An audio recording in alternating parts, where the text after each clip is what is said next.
What's good? It's your boy Boss. I want to thank you for checking out the channel. Today we're going to get into my reaction to the new Nicki Minaj interview with Joe Budden. So without further ado, let's get into it. Thank you for joining me. Thank you for having me. How are you? I am well. I'm blessed and Highly favored. highly favored, yes. I have so much to talk to you about. Where do I start? Where do I start with you? I start with you at where I start often with you is our BET Cypher, Okay. right? I focused there. I think that was '09, somewhere in that area. It was me, it was you, it was Wale, it was a few people there. And word was around, Nicki is in this cypher.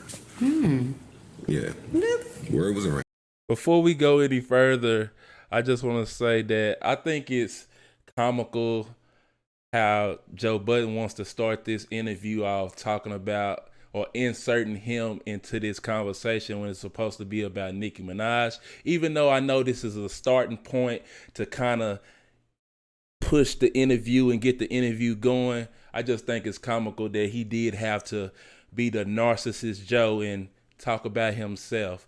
But let's just keep going. Let's keep going, man. Okay. Nicki come in, she spit, she rap, you better have your bars right. It was all of that. No, they. I'm telling you what Webb was saying back then. He sends his love, of course. Okay. And then I had my little camera, and I was filming. We did some filming afterward. I handed you the cigarette. But when I watch it today, to see your evolution and to see my evolution with the Queen's roots and how it just all intermingles, it's like beautiful. And then I go to your Instagram and you post '08 Nicki and 2022 Nicki. Isn't that crazy? Out of nowhere, I just happened to post that, yeah. But what does that Nicki say to that Nicki? I wish that then I would have appreciated more things. I wish I would have appreciated myself more, my look more, that raw talent that wasn't so jaded and tainted with the ridicule from other people. You know what I'm saying? Like, Even that early. well, yeah, that. So first I want to say, I hear a lot of artists say that they really wish they would have enjoyed when they first got on, or kind of slowed down and appreciated the first moments they had when they first got on, because when you first get on, everything is moving so fast and so quick that you really don't have time to sit down and enjoy it. Me and my wife has this kind of joke, but it's not really a joke. We talk about the day of our wedding, and this is supposed to be our big day, our biggest day of our life. And on that day, everything was moving so quick and fast, and people's rushing us here to do this and rushing us here to do that, that it was all a blur, and we really didn't just get to sit in the moment and enjoy it. So I do understand with Nicki saying that she wish she would have kind of sit back a little bit and kind of took some of this stuff in and enjoyed the moment. But hey, it is what it is. But let's keep it going. Early, I was still in that good place where artists are, where we are when we just start getting a little bit known, and we're thinking, oh, I'm just about to do what I love and make people happy. And then before all of the other stuff comes in, you know what I'm saying? For label stuff, or you know, and remember, social media was just beginning when I started. So I was like everybody. I was a lot of people's guinea pig. I was one of the first people to be shitted on the internet, on social media, like non-fucking stop. Every day I would go on, and it was some new story, made up story, or bad picture, or it wasn't acceptable to have surgery at all or anything. Even though, and at that time I had never had surgery. I had ass shots, which till this day I realize even what I did, and even with me not consulting with anyone to do something like that, how insane that was. Like, it's not that you go to a doctor, a professional person. No, it's some random person. Yeah, shorty in the Bronx. Comes in. I was in Atlanta Queens. at the time. And actually what happened was I kept on being around Wayne and them. And at that time, you know, Wayne, he always talking about big booties Wayne would have like a new chick in the studio every session. So it was always a new big booty. Creative support. That's what I like to call it. A new big booty there. A muse. Right. Actually, yes. Actually, it was. They were his muses. You like to look to the side and see something with some ass sitting there while you're trying to come up with a line. That's right. And yes, I want to make sure I don't downplay those women because they have a big part in the journey of a rapper's career. You know what I'm saying? Because when they are out there, they would give him that fuel. You know, them smiling, them listening. You know, he would do stuff and then just see organically what they would respond to. Right.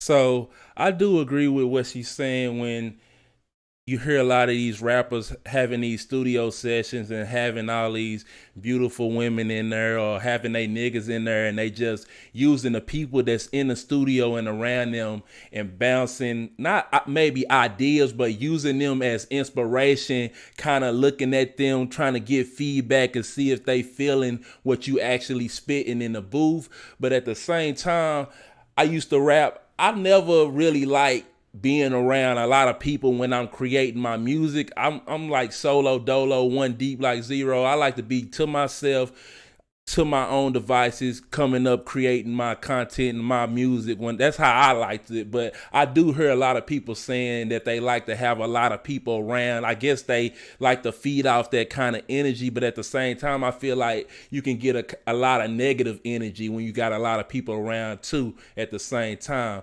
And then to go back to what she was saying earlier when she was talking about getting ass shots, Nicki was one of the first ones to set off that kind of ass shot trend. I won't say Nicki was the first one to set off like plastic surgery and stuff like that. That was kind of for not Nicki Minaj, Lil Kim. Like Lil Kim was kind of the first rapper that was started doing all this plastic surgery type stuff.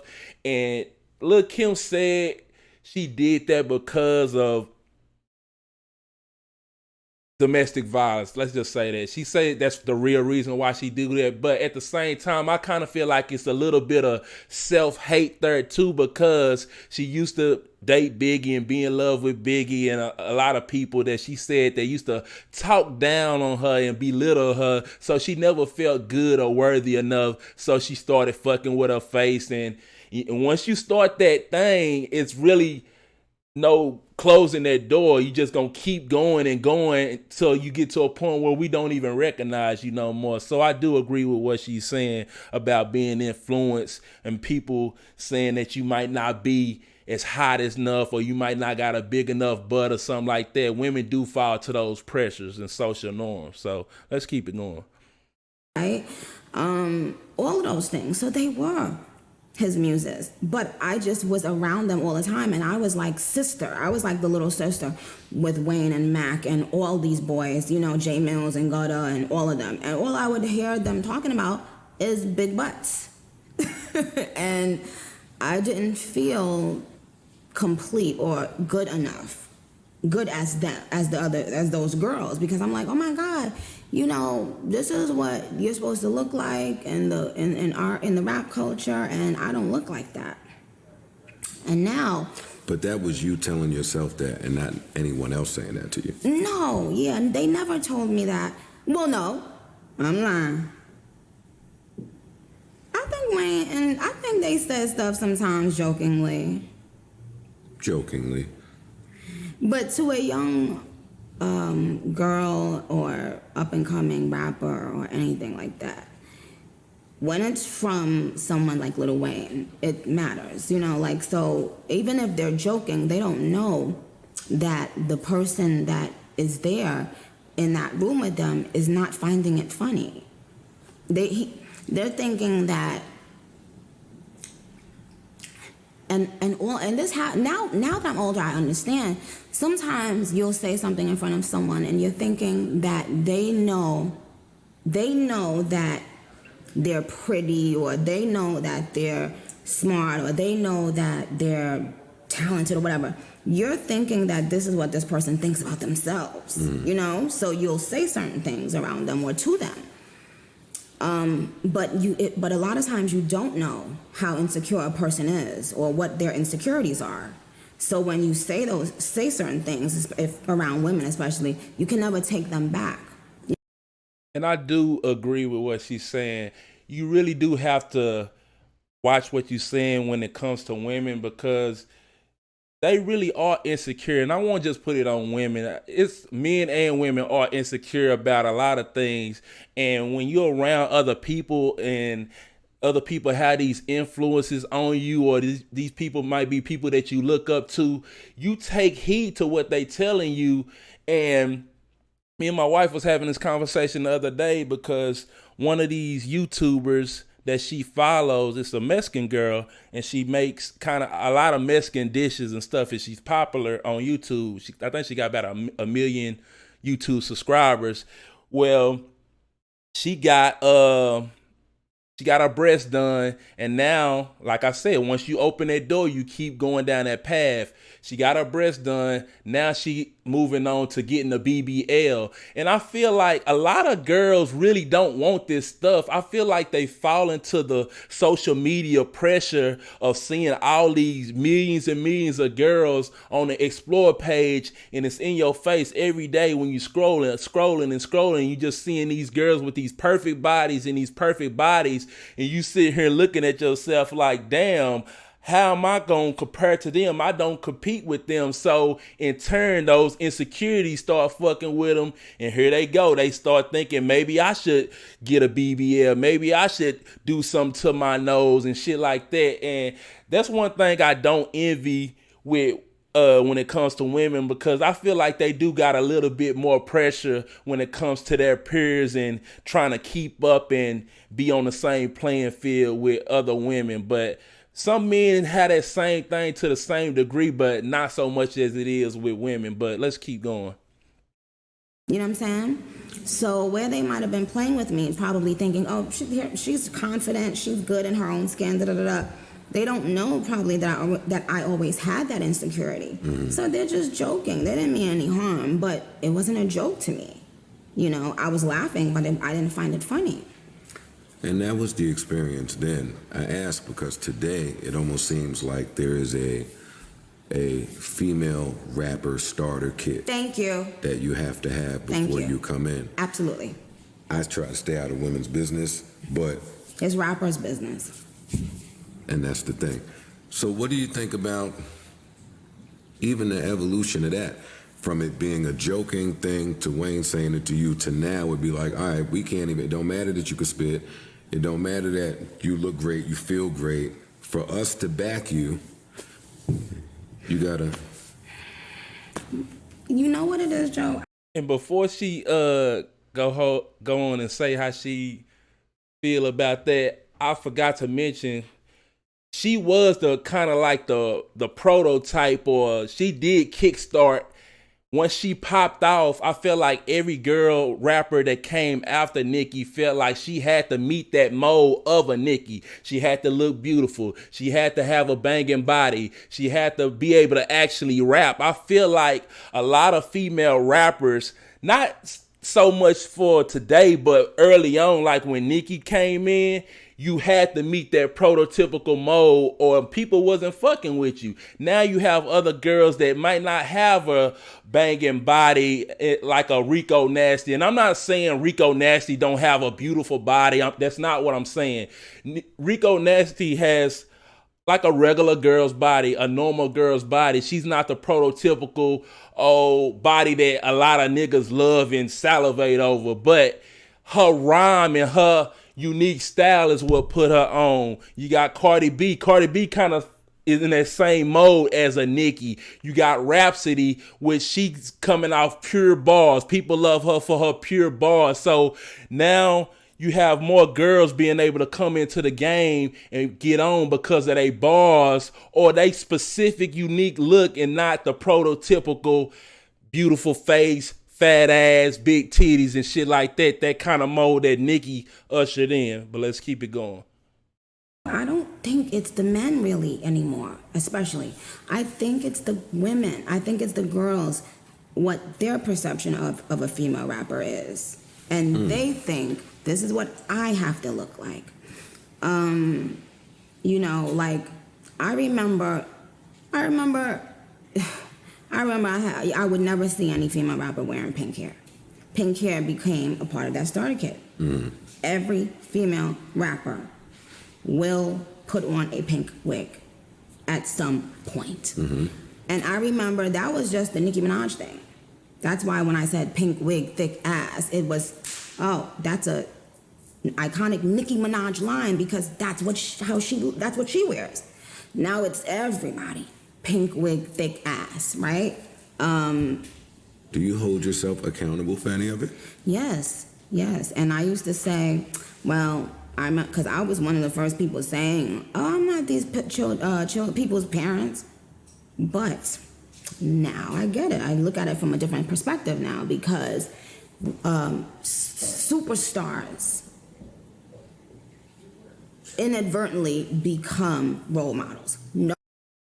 And I'm so glad she said this because you have a lot of artists that want to, hide behind the veil or hide behind the curtain of, oh, I'm not a role model, because they know deep down inside that these people that say that they fans and they look up to, they really do look up to you. So whatever you saying and whatever you portraying and putting in the music, they might go out and actually enact that stuff in their everyday life because they look at you as role models. And I feel like a lot of artists will say, oh, I'm not a role model, because deep down inside, they don't want to feel that guilt that comes with being a role model, and they don't want that pressure. And I do agree on some extent that the parents need to patrol and watch what they kids actually consume when it comes to movies and music and things of that nature. But at the same time, these artists got to realize that you are role models. You are people's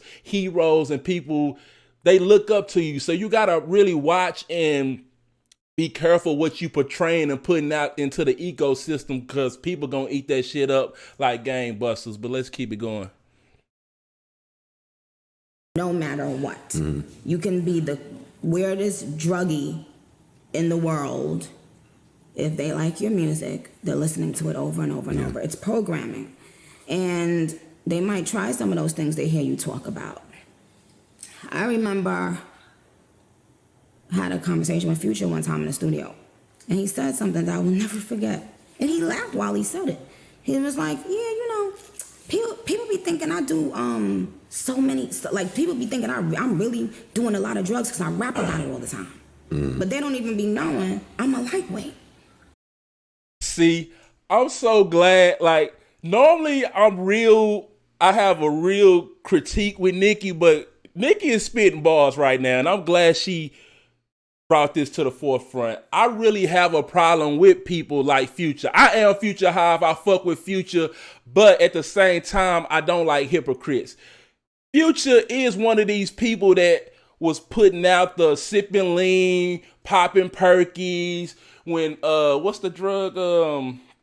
When Molly was popping, niggas popping Mollies, doing Mollies and shit like that. He was one of the people pushing that shit to the forefront. And I remember, rest in peace to Juice WRLD, hearing or reading an article when Juice WRLD said he finally linked up with Future to do a song with him. He said, man, you one of the reasons why I even sip syrup in the first place. Like, just think about the mindset and think about how Future felt when Juice WRLD told him that. Now, if he had any kind of real care in his bones in his body, he would kind of feel a certain way with somebody saying, I'm the reason why I'm a drug addict. You know what I'm saying? But they like to say I'm not a role model. They want to hide behind a veil and hide behind a fence and say, well, it's up to your parents to teach you this and that. Yeah, it's up to parents to raise their kids, but like I said, you are people heroes. They looking up to you. So if you not really doing these drugs, why is you pushing and promoting that shit? You just poison the community like we always been, and it's gonna continue to keep going on and on and on unless we actually make a change, man. Like, a lot of these artists be doing that shit. They make these drugs look and sound cool, and none of this shit is actually cool to begin with. And I'm so glad Nicki pointed this out. But I will also say, Nicki kind of like throwing a lot of people under the bus. She kind of really blamed Wayne for getting ass shots, and now she throwing Future under the bus, saying this whole drug shit. But at the same time, I'm glad she's saying this because this is true, and I do believe in this. But let's keep it going. I said, in my head. Because there are a lot of people that are huge Future fans, for instance. Yep. And that's how they're going to feel closer to him, because they're doing what they're hearing him rap about. Yes, sir. Not knowing that he's not doing it like that. Not like that, no. So that's why it's, it's important. But you can't fault an artist. See, that's the thing. Just because you say you are a role model doesn't mean you're telling someone you're bad. Even though we are role models, it's like, how can you tell a rapper you're bad because you rap about that and you didn't clarify in your music what drugs or how much drugs or what, it's art. Okay, that would really, and I want to stress this because I know right now they're in court talking about how, their lyrics, right, and their impact. Can we use them? That's insane. Could you imagine if we held film directors accountable for all the fucking murders they put in their movies? And actors. Okay, so I do agree with what she's saying about it is art, and sometimes people are just making art. But at the same time, when it comes to this pushing drug shit or rapping about doing these killings and spinning the block and drilling, if you rapping about that kind of lifestyle or that kind of shit and you end up catching a case and stuff like that, I feel like it should be okay for the fucking district attorney or whoever put 2 and 2 together, because you shouldn't be putting that shit out into the ecosystem to begin with, bro. It's like, you can't be mad at people for using your own words against you, but at the same time, they could just say, this is my art, my freedom of expression. I'm just expressing myself. This only way I know how. So that's the kind of excuses they can use. But at the same time, it can be a slippery slope with using people's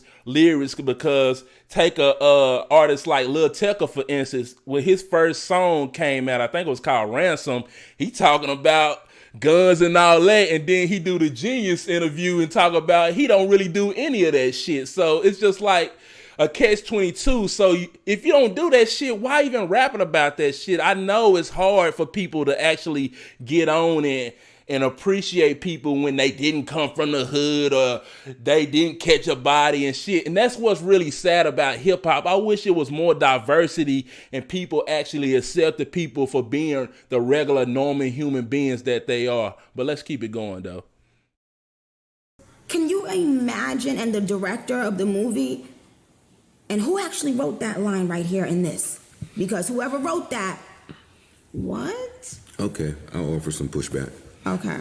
If Bruce Willis goes and kills 50 people in a movie, no one says a word. The second that he does it in real life, we might have to go back and look at that movie and make it applicable in court. No? But we wouldn't.